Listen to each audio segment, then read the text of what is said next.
Welcome to Lesson 4 of Module 5, Heredity.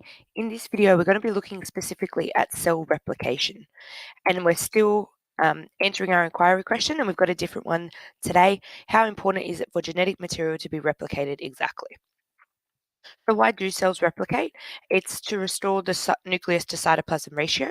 It's important for growth and development, maintenance and repair. So both of those are important for cells in our body. And in unicellular organisms, cells replicate for reproductive purposes. So the cell cycle, so this is the phases that a cell will go through. There's for between one cytokinesis and the next is what we call the cell cycle. And in actively growing cells, mitosis and cytokinesis occupy a small part of the cell cycle.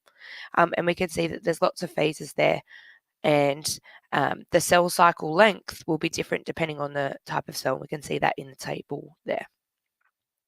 Mycosis, this is a division of the nucleus in two genetically identical daughter nuclei and produces somatic cells, otherwise known as body cells, which are diploid. And we can see the process here.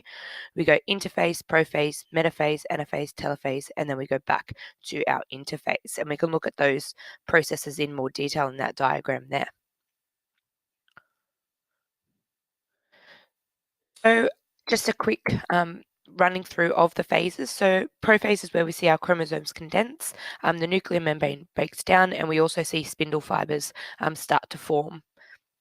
The metaphase, the chromosomes align at the equatorial plane of the cell or the middle of the cell, and we see our spindle fibers that formed in the prophase attached to the centromeres of chromosomes.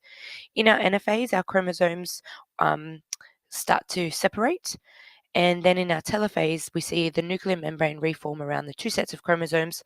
Those spindle fibers disappear and the chromosomes become longer and thinner. And then the final process of cytokinesis is where we see our cytoplasm divide and our two nuclei separate. Meiosis is a cell division similar to mitosis, but this one is for sexual reproduction. And this is where we see the introduction of genetic variation. Differently, it produces 4 daughter cells or gametes that are genetically unique. And it reduces the number of chromosomes to haploid cells, as they only have one pair of homologous chromosomes. And we can see this in more detail here. So we have two sets of phases. We have meiosis 1 and then we have meiosis 2. Both will follow the similar process to mitosis, but we see it happening again to produce our 4 haploid daughter cells. Through meiosis, we do see crossing over and recombination. This is where some homologous chromosomes may exchange portions of their genetic information. This is important as it introduces new combinations of genetic information and also is where we see the random assortment of maternal and paternal chromosomes. So if we compare the two processes, mitosis produces new somatic cells and meiosis produces new sex cells, and we see that they not only produce those new cells, some are in mitosis we see the diploid cells, in meiosis we see haploid, and we see 2 in mitosis and 4 cells being produced in meiosis. That concludes Lesson 4. Make sure you tune in for Lesson 5.